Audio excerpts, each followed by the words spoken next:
Guys, welcome back to Hackdoor. Now this is a quick and short tutorial on how to set up your own Android Studio emulator. So for this demo, start your Android Studio, click on More Actions and go to Virtual Device Manager. Once you are in Virtual Device Manager, you can either click on this create a virtual device or on this plus icon. Here you can see plenty of devices that you can create. Some of them are with Play Store and some without it. Okay, the Play Store icon signifies which are the ones with Play Store, and the ones without the icon are without Play Store. Now here you can select a build of your choice. For the purpose of this video, let me select a build such as Pixel 3a, which is a Play Store build. Click on next. Now you get to select what Android version you want to run on it. Now depending upon your requirement, you might need different versions of Android.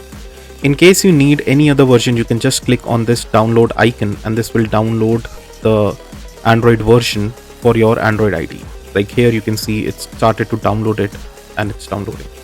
So now I'm going to hit cancel to avoid making this video too long. And I'm going to go with Android Q, which is the API version 29. Click on next.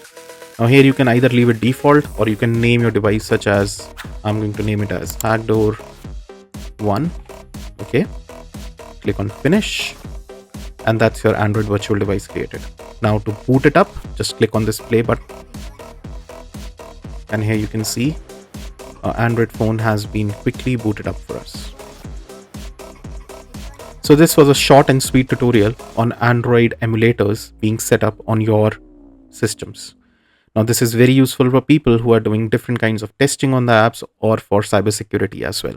Now here you can see I have multiple apps that I can use. It works similar to what an Android phone looks like and works on the QEMU emulating system. Here you can also see we have a Play Store icon, which can also be used to sign into Play Store accounts. So I hope you liked this video. If you like this video, do hit the like button and subscribe to the channel. Thank you for watching. God bless you all.